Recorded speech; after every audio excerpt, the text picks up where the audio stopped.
A las puertas de Magonia, un viaje a la frontera de lo imaginal. Hoy se traslada hasta Córdoba. Vamos a ver a una vieja amiga de hace muchísimos años. Nos conocimos por allá por los años 90 en la Biblioteca Parlante. Y después nos encontramos antes de la pandemia en una presentación de libros, una editorial que presentaba libros sobre el folclore celta. Estamos hablando con Beatriz Montenegro, una persona polifacética, y vamos a hablar de elfología. Pero primero vamos a preguntarle a Beatriz cómo está. Hace tantos años que no nos vemos, que, bueno, un poco que nos cuente acerca de sus actividades antes de meternos de lleno en esta aproximación a la elfología. Beatriz, ¿cómo estás? Buenas noches. ¿Qué tal? Buenas noches, Carlos. Contentísima de este encuentro. Independientemente de lo que pueda salir la nota, la alegría del reencuentro, de volvernos a escuchar. Sí, vos sabés que por estas cosas de la tecnología hacía ya varios días que estaba intentando comunicarme y recordaba esas charlas que teníamos allá en la biblioteca cuando vos eras lectora voluntaria, estabas acá en Mar del Plata. Ahora, ¿en qué lugar de Córdoba estás viviendo, Bea? Bueno, por ahora estoy en La Falda. Es una zona, por el Valle de Punilla, cerca de Capilla del Monte, para ubicarnos, de la Cumbre, de Villa Yardino. Son nombres de localidades que se conocen más que nada desde el punto de vista turístico, porque es una zona turística. No varió en ese aspecto como era en Mar del Plata, que es una zona turística, solo que aquí resalta el río y las sierras, a diferencia del mar. ¿Y ese es como tu lugar en el mundo? Turística. ¿Es como tu lugar en el mundo hoy día? No lo es. No, yo pensé que sí, pero no. Está muy bien. Hace el 21 de marzo cumplí 6 años de vivir acá. Viajamos, sí, el 20 y el 21 estábamos acá. Vendí lo que tenía en Mar del Plata y compré acá unas casitas, 2 departamentos chicos para mi hijo y para mí. De cualquier manera, yo pensé que este era mi último lugar, pero no. Está el resto del mundo. Es cierto, es que está bueno esto que decís, no congelarse en el peregrinar, ¿no? Uno no sabe esta idea de ser nobles caminantes, que en definitiva el tránsito por la tierra en este plano es una parte de un tránsito mucho más extenso. Beatriz, sí. Vamos al tema. Vos después vamos a hablar un poco también de lo que estuviste haciendo dentro de otras ramas del arte, pero vamos a hacer una aproximación a este tema de la elfología, también llamado elficología. La palabra elficología la acuñó en su momento el escritor francés Pierre Dubois, pero después empezó a hablar más de elfología. Y ahora parece una especie de resurgir del interés por todo el mundo feérico, las hadas, los gnomos, las ondinas, etcétera. Y como vos sos las salamandras, y como vos sos una persona que yo me acuerdo haber hablado con vos hace más de 30 años de estos temas. En el 97. En el 97, sí, tenés razón, un poquito menos, bueno, pero hace un montón de tiempo igual. Sí. ¿Qué es en principio la elfología? ¿Qué estudia y cómo vos te aproximaste a este tema? Te dejo estas 3 preguntas para que vos la desarrolles sin inconveniente, sin límite, quiero decir, de tiempo. Así que ahí te paso nomás la palabra.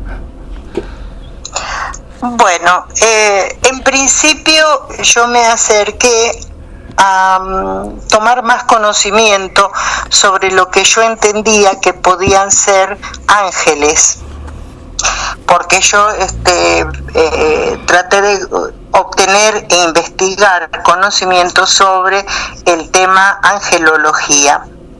Pero llegado un punto en donde yo estaba aprendiendo, me pedían una dedicación como persona laica, pero dentro de la iglesia, yo ahí dejé esa parte porque me pareció que lo que yo había aprendido me alcanzaba para lo que yo lo que necesitaba en ese momento.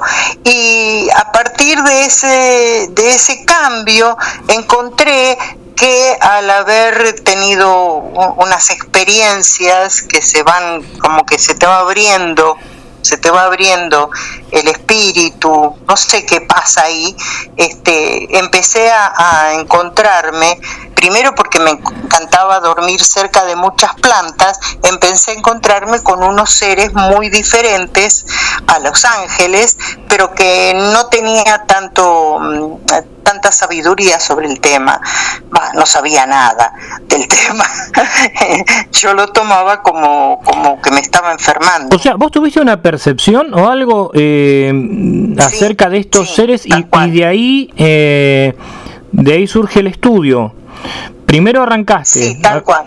Para empalmar bien, primero iniciaste con el estudio de los ángeles, angelología. Me hablaste que estabas dentro de una iglesia específica y después, por tu contacto con la naturaleza, empezaste a percibir otros seres, es decir, no es que fue un interés teórico, sino que a partir de una vivencia vos te volcaste. Contanos un poco acerca de esa experiencia primera para ahí entrar en tu formación, en tu aproximación teórica. Bueno, la situación sucede a través de aperturas del aura, de iniciaciones, pero para hacer contacto con ángeles. En angelología, que también sucede, pero depende de cada uno. Hay un montón de como se podrían llamar talentos, pero tampoco son así, son cosas que pasan y que a veces te llevan al trabajo con el salud mental. Sí, claro, estamos cuando en una... no conoces... Claro, porque no la tenés... Ahí como en un límite, ¿no? Decodificado, como no tenés decodificado la situación. Y en otro momento, la percepción de angelología, que puede ser de distintas formas, la mayoría quiere verlos a los ángeles. Yo conocí mucha gente que, yo quiero conocer a mi ángel de la guarda y lo quiero ver y tocar, ¿entendés? Claro. Y a veces no ocurre eso. Es muy de humano, pero no es la forma. Hay que saber interpretar la presencia angélica o el mensaje angélico. A raíz de eso, uno empieza a percibir en el silencio, en la contemplación, uno empieza a percibir otras cosas. Pero cuando yo me alejo de esa tarea de angelología, empiezo a percibir además otras cosas que eran como unos monstruitos para mí. Claro, a ver, describilos, describí lo que veías o lo que percibías. Bueno, lo difícil es eso, ¿viste? Porque tienen como flashes fugaces de aparición, pero también que no aparecen, sino que estás acostado en estado alfa, casi durmiéndote, y de golpe sentís que te tiran del pelo. Claro. Entonces, no es que lo ves en ese momento, pero hay oportunidades y hay personas que sí lo podemos percibir. Y te digo que no son bonitos para nada.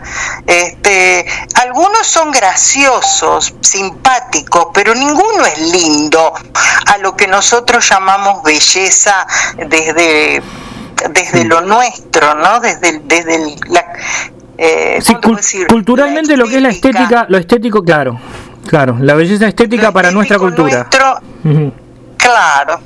Ellos son como tienen que ser, pero nosotros con la idea de acercar todo a la comprensión y al razonamiento humano, le ponemos nombres, títulos o aceptamos o rechazamos ciertas actitudes que tienen.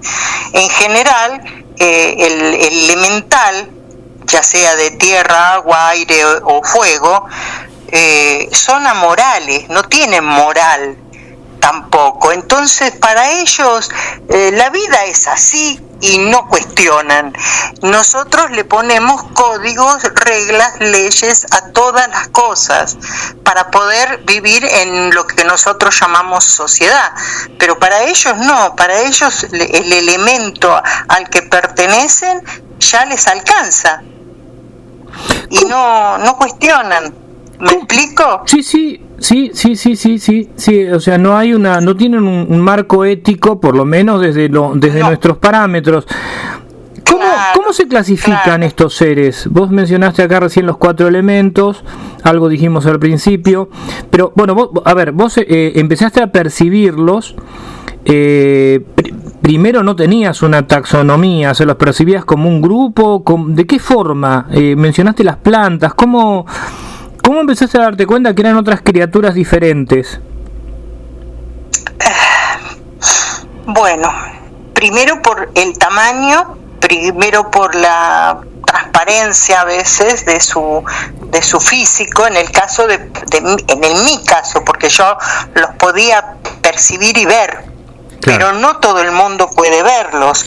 Hay muchas personas que no, que sienten o que algo cae o se golpea o algo le da frío o calor, pero no ve eso que le pasa. Entonces hay percepciones que son de otros sentidos de los nuestros, de nuestros sentidos. Pero en el caso de las plantas es muy común el elemento de tierra o el elemento de aire, esos elementales, ¿viste? Entonces ahí tenés lo que le llaman desde ñomos hasta lo más menos parecido son los enanitos de jardín de cemento de los jardines. Eso no tiene nada que ver. No tiene nada eso. Claro. Es muy, digamos, eso sería más bien anecdótico o como para darle un nombre, pero en realidad físicamente pueden ser de colores rosa, pueden tener una mezcla de caras que parecen como con hocicos, no pueden ser todos peludos o todos pelados, pueden ser, no tienen una característica exacta. Yo personalmente no los puedo calificar o codificar, darle una forma tan clara como se supone. Si te das cuenta que cuando vas a los libros, a la teoría propiamente, sí podés llegar a clasificarlos, pero por las actitudes, porque lo que sería el de tierra es algo como más rústico, pero a su vez muy constante. Es como que si tuviera forma o filosofía humana, sería alguien que se la pasa, tirás, qué sé yo, arroz y se la pasarían contando grano por grano. Digamos, tiene que ver mucho con el trabajo de la tierra misma. El elemento lo forma, el elemento tierra forma a la esencia de ese elemental. De ese elemental. Entonces vos, ¿entendés? Entonces tendría las características de la tierra, no solamente por el color, pero sí por, suponete, vos a la tierra le pones una semilla y ella despacito va haciéndola crecer, pero es constante. Son así, los de elementales de tierra son así, no tienen mucha... Lo que pasa es que tenemos tanta fantasía incorporada sobre el tema silfos. Y claro, con las películas, con los dibujos. Claro, eso es toda la impronta humana que se le pone para darle vida a un cuento o a una realidad de cuento. ¿Cómo se clasifican en principio, Bea? ¿Cómo se clasifican estos seres en principio? Así, a grandes rasgos, mira, ¿no? Porque hay varios. Yo no quise hoy porque no tuve tiempo, pero tengo un libro sobre el tema de los distintos elementos, porque hay algunos que, siendo de la tierra, son más de procurar cosas y otros de esconder cosas, como hace la tierra. En la tierra se esconden las cosas. Claro. Están las raíces. Entonces, aquellos elementales que tienen, como por ejemplo, en este momento se me ocurren los gnomos, que son los más conocidos, pero dentro de ese rango de tierra están los buenos, digamos, para nosotros, o los malos, que nosotros los clasificamos así, porque son de llevar cosas y enterrarlas, porque ellos necesitan, como son parte de la tierra, enterrar las semillas. Entonces todo lo que encuentran lo guardan. También se dice que son avaros, que se dicen, ¿viste? Desde la interpretación humana, claro. Claro, para ponerle impronta humana, son avaros, pueden ser muy secos o muy húmedos, porque están los elementales de pantanos o los de tierra seca. En este momento, uno de los problemas más acuciantes para esta zoología, como le podríamos llamar, es el problema ambiental. Ellos viven de la naturaleza, pero la naturaleza está cambiando y ellos no saben cómo proceder. ¿Cuál es el rol entonces? ¿Es realmente es un rol ecológico? Porque sí, tal cual. Claro, si lo consideramos como parte de la creación, sí. En esto la biblioteca está bastante dividida, ¿no? Porque hay quienes lo consideran seres puramente imaginarios. De hecho, hay la Iglesia Católica Apostólica Romana oficialmente la considera así, como seres imaginarios, pero también sabemos que hay curas irlandeses que se han dedicado a estudiar estos seres, ¿sí? Sacerdotes como presbiterianos, como el autor de la comunidad pequeña, bueno, no recuerdo ahora exactamente el año, ¿no? Pero digamos también hay toda una corriente cristiana que los reconoce como tales. Sí, tal cual.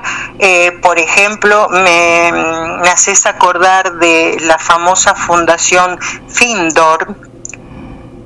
Ajá. Que eran Dorothy... No, bueno, en este momento no importa. Tendría que armarla la nota, pero sí, son unas personas que eran 3 personas importantes dentro de la cofundadores de Findor, que encontraron la forma de comunicarse, de percibir, por ejemplo, a los elementales de la arveja, cuando ellos no sabían ni sembrar ni cosechar, pero tenían esa percepción. Entonces le preguntaban qué era lo que tenían que hacer para que para poderlos ayudar a crecer a las arvejas. Entonces preguntaban a los elementales de las arvejas, o cómo hacer para eludir la presencia de roedores. Entonces se comunicaban con el espíritu de los roedores para que fueran a otro lado y no arruinaran la cosecha.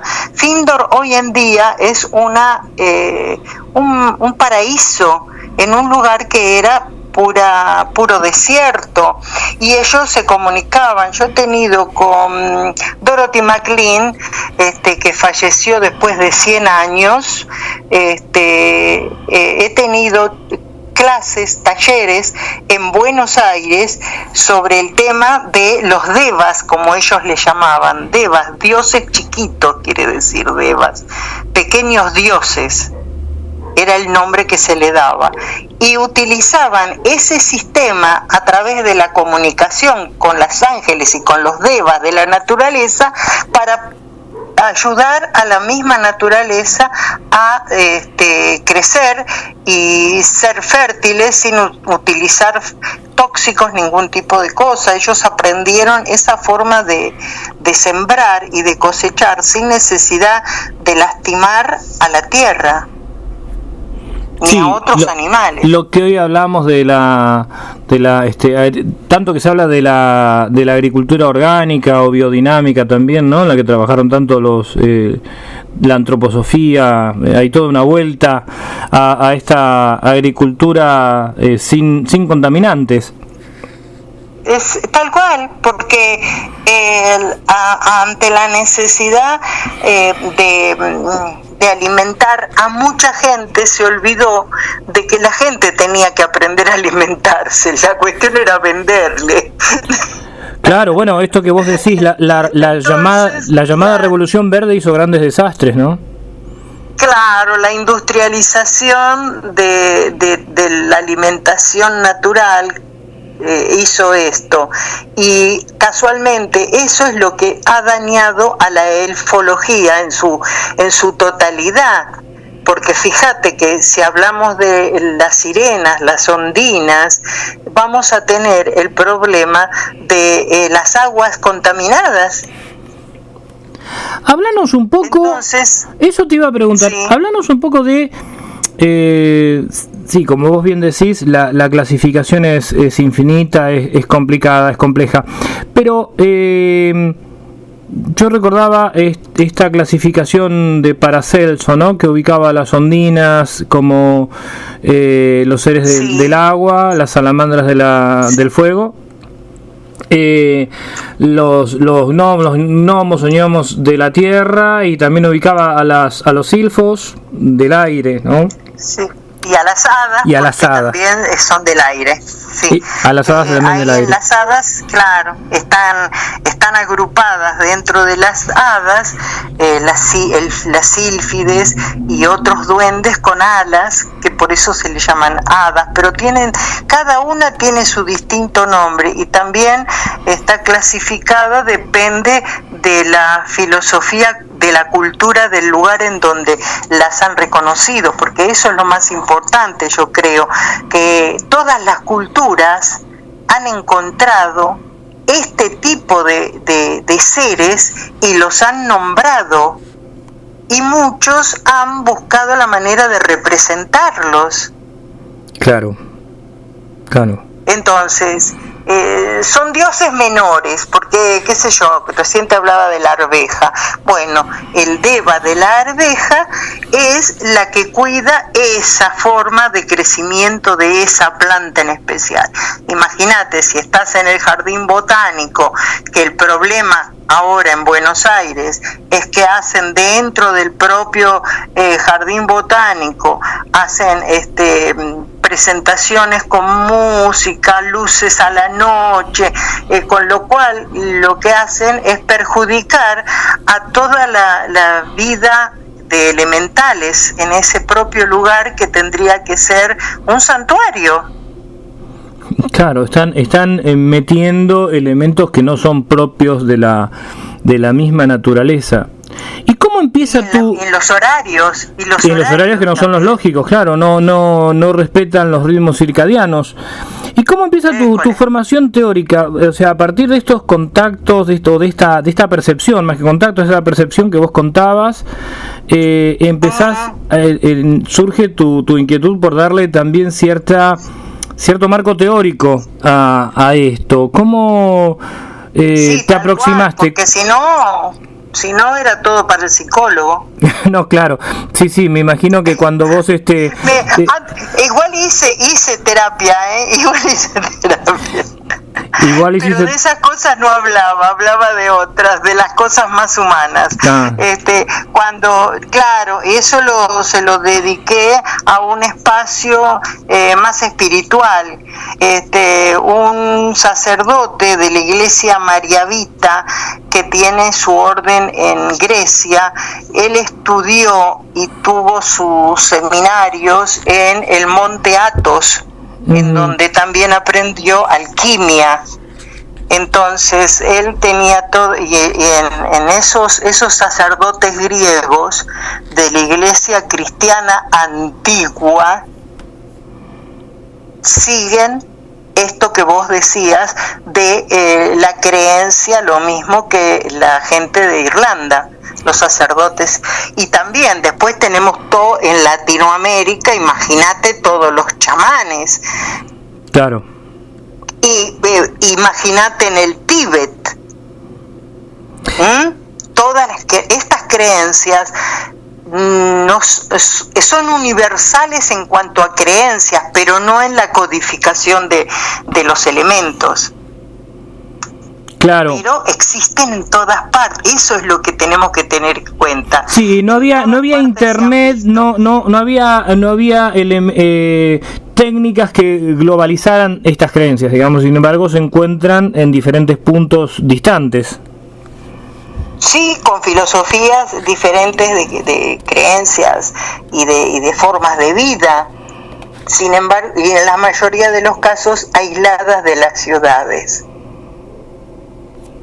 ¿Cuánto tiempo te llevó formarte en el terreno de la elfología, Beatriz?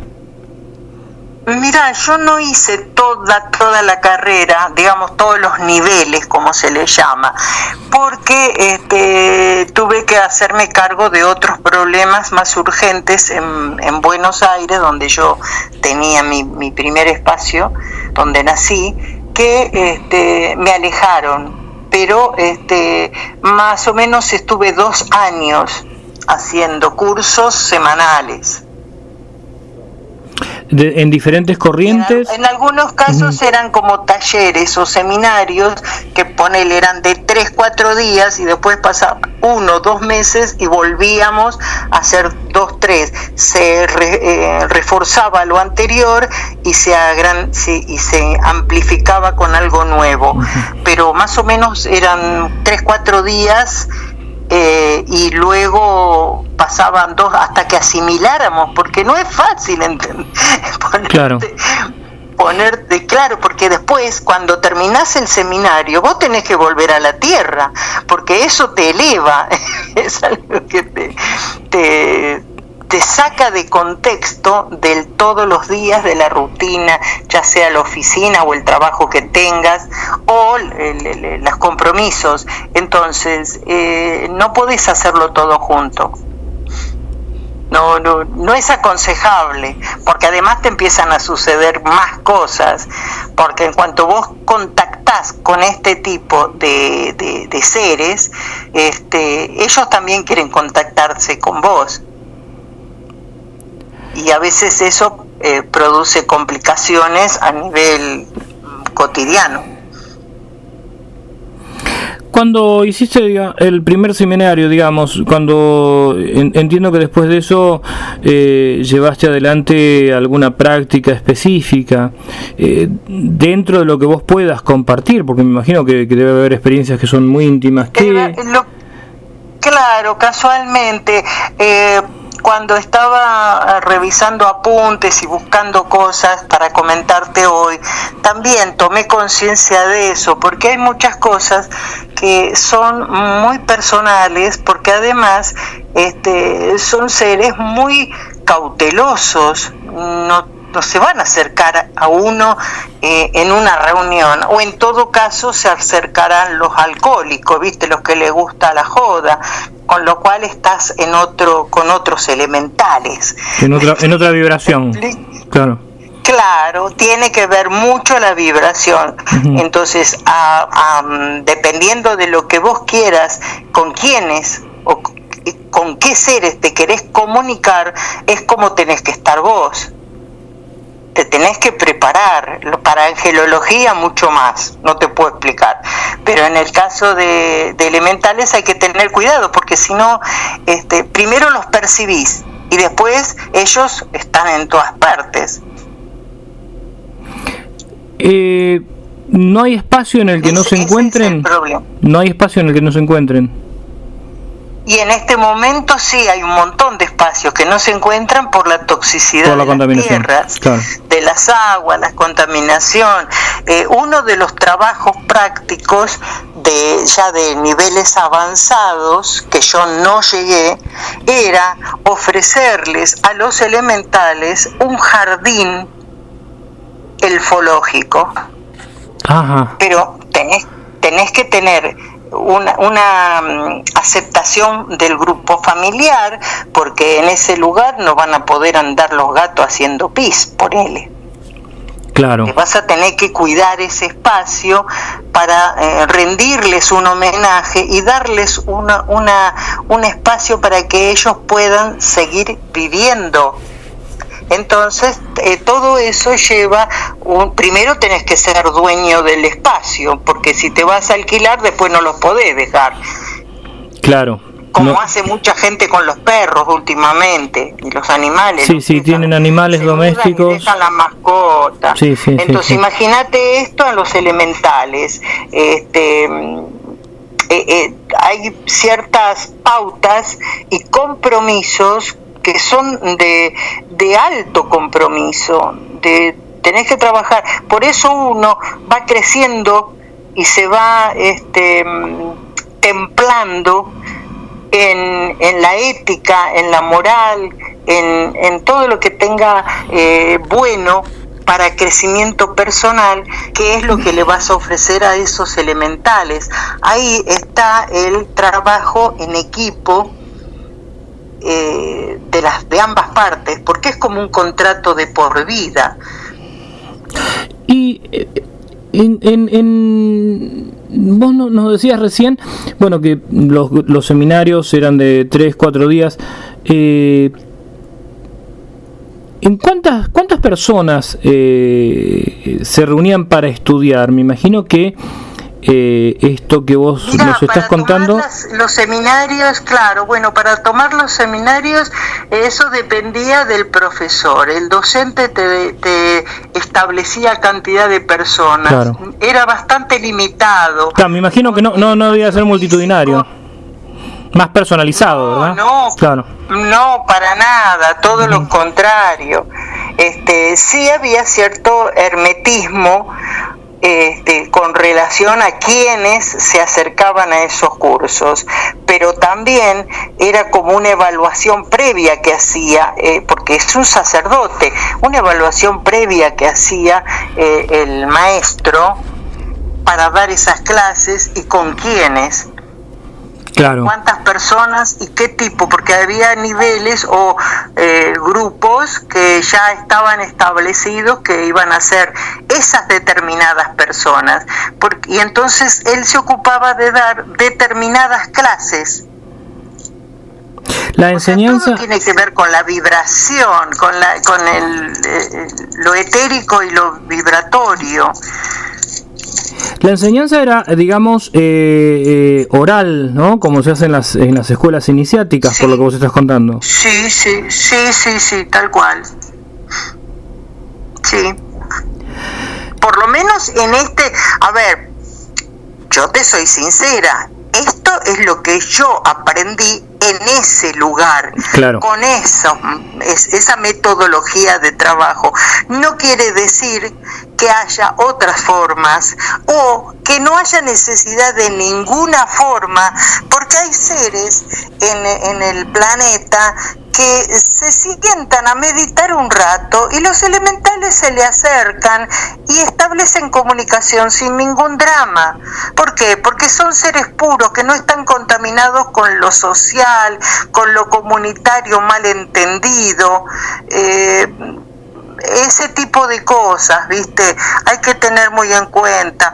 Es más, hay veces que son cosas cómicas que nos han pasado a varios compañeros de los grupos, que íbamos al supermercado y los muy atrevidos nos acompañaban y tiraban al suelo los paquetes, ¿viste? No había nadie y resulta que de golpe saltaba un paquete de una góndola. Claro, quienes se han dedicado a estudiar la elfología o elficología, muchas de las cosas que narran es esto de seres muy traviesos, ¿no? Con un humor muy extraño. Sí, inclusive son amorales, claro. A ellos les da lo mismo. Sí, en el folclore, en el folclore comparado salta esto, ¿no? No solo en la cultura celta, también en la cultura escandinava y bueno, en la cultura precolombina acá, en las tierras americanas, parece haber ese común denominador de como seres juguetones permanentemente. Sí. Pero también que te esconden cosas. ¿A vos te ha pasado? Son de esconder.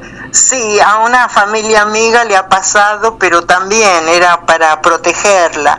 Era una señora que tenía que salir para tomar un micro. Vivía en Mar del Plata e iba para Capital. Y tenía que tomar el micro y resulta que no encontraba su monedero. En la cartera no encontraba el monedero y ella estaba convencida de que lo había metido dentro de la cartera. Ajá. Y no pudo viajar. Y ese micro tuvo un accidente.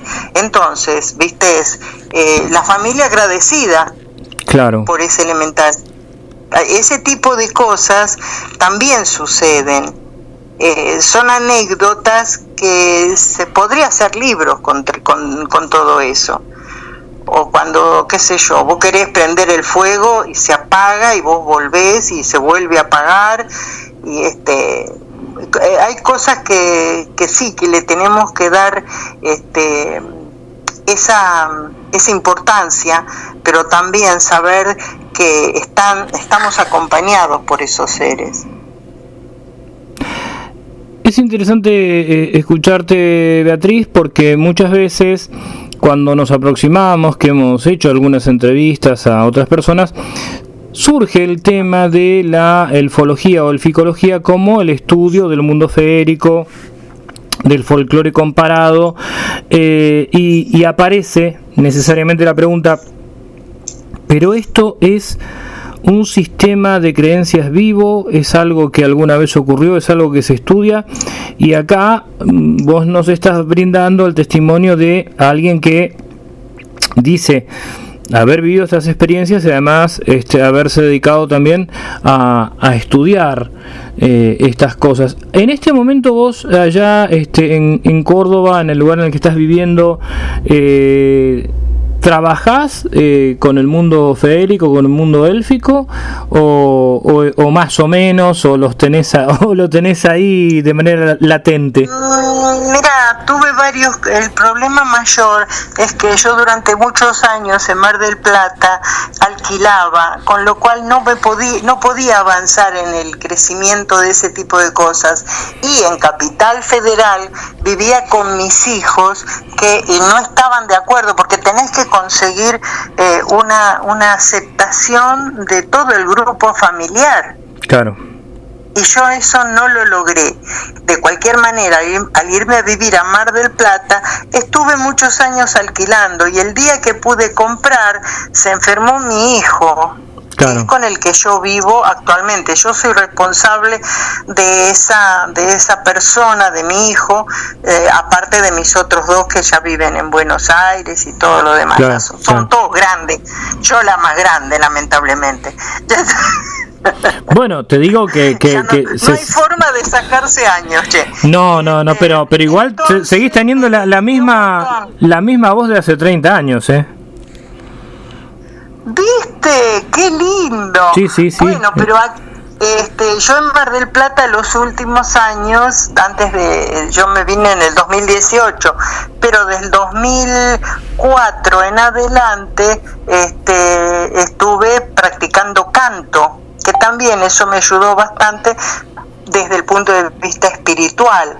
Entonces practicaba canto y después recordé que lo que más me gustaba de las canciones eran los tangos, entonces me volví una tanguera, así que te hemos escuchado en las redes, sí, en las redes, ahí apareció la arista tanguera de Beatriz. A veces mando algunos videos, algunas cosas. Y cuando me vine a vivir acá, La Falda tiene un festival anual, que es el Festival de Tango, y entonces eso fue lo que me inspiró para venir. O sea que no tuvo nada que ver con la ufología ni con la angelología.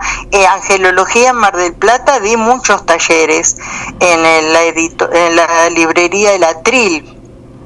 Sí, recuerdo que diste varios talleres, inclusive andaban ahí los volantes, los flyers, en algunos cafés, recuerdo haber encontrado algún Eso hacía, qué sé yo, también cuando estaba el Centro Cultural Cortázar, cuando en el Multiespacio Metro, pero también en el Mendieta, que desapareció, se convirtió en una pinturería después, pero bueno, todo cambia, todo va cambiando. Aparecieron otros lugares, tuve un amigo que quizá lo conozcas, que se llama Sebastián Orfano, es un guitarrista que también está seguramente por el tema de discapacidad lo debes de tener en el grupo, o en algún momento te has encontrado con él, que tiene problemas en las piernas, pero digita y toca la guitarra como un dios, es divino.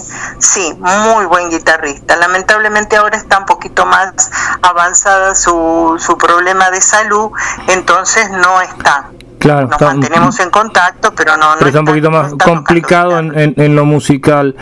Y ahora que comentaste lo de los talleres de angelología que vos dabas, hemos hablado también acá a las puertas de Magonia, en Viaje a la Frontera de lo Imaginal, acerca de primero la creencia en los ángeles. Hablamos un poco de angelología en algún programa. Pero, ¿qué pensás de la situación en la que se encuentra hoy la angelología como disciplina, como estudio? Porque han proliferado todo tipo de talleres, de escuelas. Esto tiene que ver con la falta de empleo. A ver. Con la falta de trabajo. Lo mismo que pasa, considero, con los cursos de Reiki, que te dan los 3 niveles de Reiki en un fin de semana. No, eso es un disparate. Eso para mí es un disparate. Bueno, pero la gente lo hace, y otros, algunos los ofrecen y otros los compran esos talleres y salen con el título debajo del brazo, queriendo hacer Reiki los 3 niveles.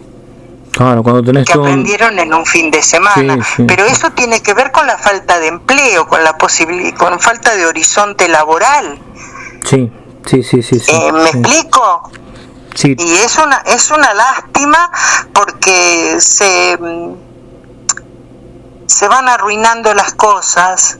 Y lo más importante, cuando salieron las flores de Bach, que son buenísimas, esencias florales, ¿qué pasó? Cuando vieron los laboratorios que perdían clientes, ¿qué hicieron? Le empezaron a poner en las revistas de moda, Para Ti, en esas revistas que son no malas, hogareñas, digamos, pero que son para bajarlos de calidad.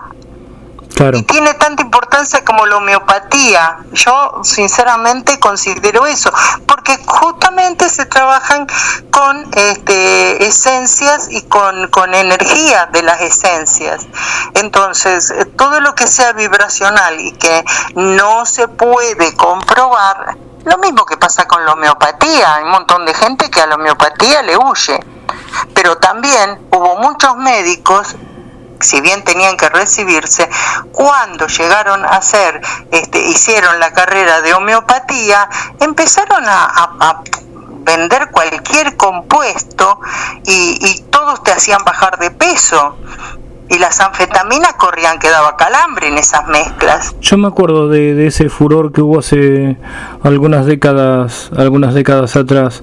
Pero ¿pensás que con el tema de estos cursos, estos talleres de angelología, más allá de lo de la falta de empleo de trabajo, que es lo que vos contás, ¿no? Yo recuerdo que charlando con vos hace muchos años atrás, vos decías, bueno, estos son ciencias sagradas, ¿no? Entonces, ¿pensás que se ha ido profanizando estos temas? Por supuesto. Claro. No tengo dudas. Por supuesto.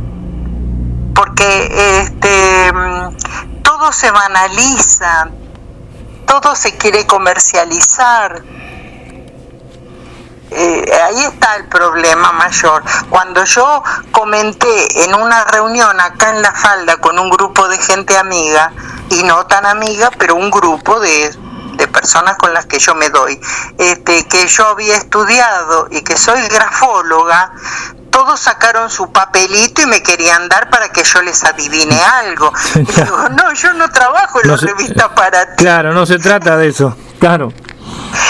No, un buen estudio de un profesional con muchos años de experiencia, se necesitan de 8 a 10 horas de trabajo constante para ver qué pasa con una letra, digo, con una persona. No se puede, por eso digo, se ha banalizado todo eso y es una manera de hacerle perder la importancia, descalificar todo esto.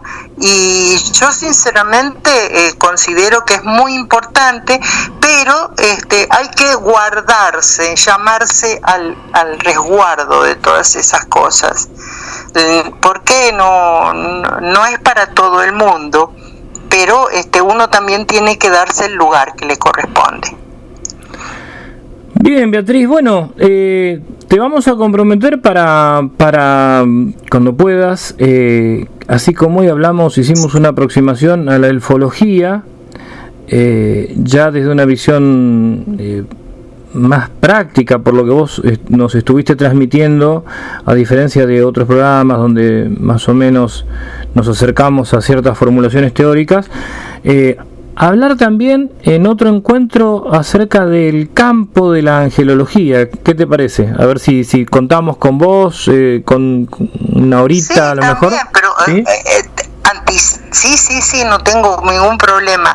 Anticipo que yo también vengo de una escuela de aprendizaje, que eso no quita ni desvaloriza otras creencias, porque en lo que es la filosofía oriental, a los ángeles se les llama de distintas maneras. Claro.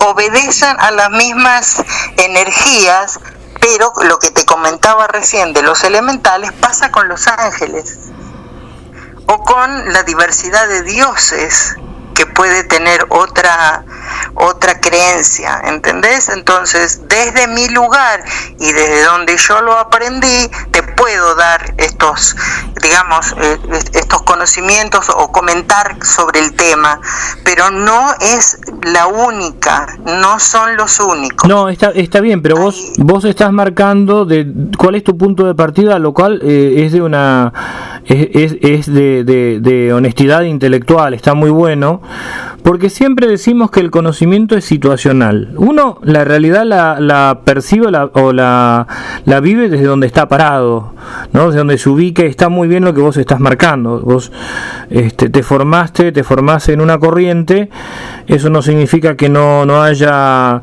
otras corrientes, pero bueno, vos nos estás dando el aporte desde donde vos estás, está muy, muy bueno.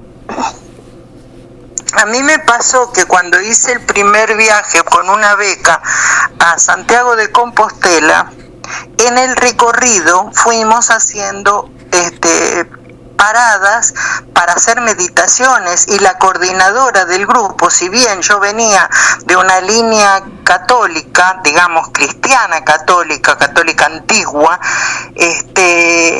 la coordinadora del grupo era hinduista. Sin embargo, encontramos los puntos en común para vivir durante 10 días en una comunidad en donde aparecía un elemental. Yo lo nombraba de un nombre y ella y los demás, porque éramos 10 personas, lo mencionaban de otra forma. Lo mencionaban de otra manera, claro. Hablaban de lo mismo. Y ahí, claro, estábamos hablando de lo mismo con desde distintas líneas de conocimiento. Vos sabés que yo me acuerdo, porque vos ibas al centro gallego, ¿no? ¿Fue en esa época? Sí. Claro, a profundizar el idioma. Claro, sí, me acuerdo cuando... me enamoré de Galicia. Sí, al centro gallego, acá de Mar del Plata, yo recuerdo que vos te estabas preparando para hacer el Camino de Santiago. Me acuerdo que, mirá... Nuevamente. Claro, sí, vos ya habías ido antes, pero me acuerdo de eso, claro, me acuerdo justamente en el 92, en el 95 y en el 96, y en el 2000 volví, pero ya vivía en Mar del Plata cuando fui. Esa fue mi última vez, pero ahí conocí a un verdadero alquimista del Camino de Santiago y me enseñó muchísimas cosas que aprendí sobre los cristales, las piedras. Bueno, se va abriendo cada vez más el abanico, Beatriz, porque todo se trata un día, de vibración. Sí, no, pero es que nos vas a llevar a hacer el Camino de Santiago también en otro encuentro. Vos sabés que es un viaje que siempre hablamos con Nati, con mi señora, que nos gustaría poder hacer algún día, hacer el Camino de Santiago. No sabemos en qué momento, pero es algo que lo tenemos ahí pendiente para cuando se pueda llegar, se pueda realizar. Está en el buzón de los deseos. Sí, totalmente. Así que bueno, ya tenemos dos encuentros, uno para hablar de angelología y otro para que nos hagas nos lleves de la mano por el Camino de Santiago. Bueno, ya fuiste varias veces. ¿Siempre hiciste la misma ruta, no? ¿O agarraste diferentes vías?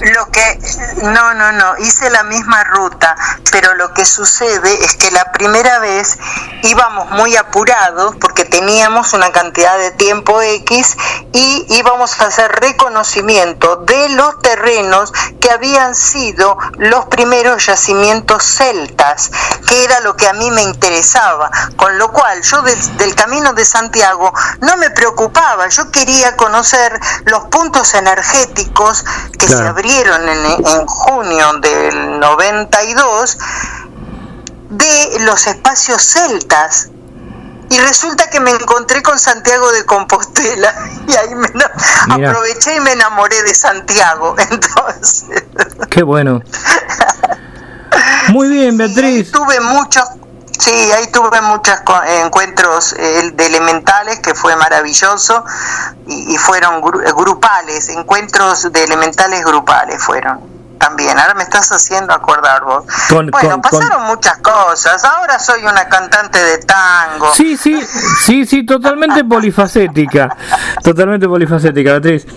Bueno, Beatriz, la verdad que un gustazo habernos comunicado hoy en esta fría noche marplatense y cordobesa, por lo que estamos hablando. Sí. Y bueno, agradecerte estos minutos. Y bueno, comprometerte para otros encuentros más. Y bueno, quedan unos 3 minutos para lo que quieras agregar y ya. Dale. Que próximamente te pasaré porque yo estuve en radio hasta hace 15 días atrás y dejé ese programa que era de tango, pero ya me ofrecieron en Capilla del Monte hacer otro programa radial con una señora psicóloga, pero que también está con las terapias alternativas y todo ese tipo de cosas. Todavía no confirmamos, estamos esperando que sea abuela y después vamos a empezar, así que ahí ya te comentaré entonces si voy a participar. No sé si voy a ir todas las semanas o una vez cada 15 días para tener el programa, pero también me encantaría que se conocieran con esta señora Susi, que me parece muy del ambiente de la vibración. No, desde ya muchísimas gracias, Beatriz. Bueno, por favor, yo encantada de haberte escuchado. Un fuerte abrazo, Bea, y nos comunicamos en los próximos días. Cómo no, encantada, hasta prontito.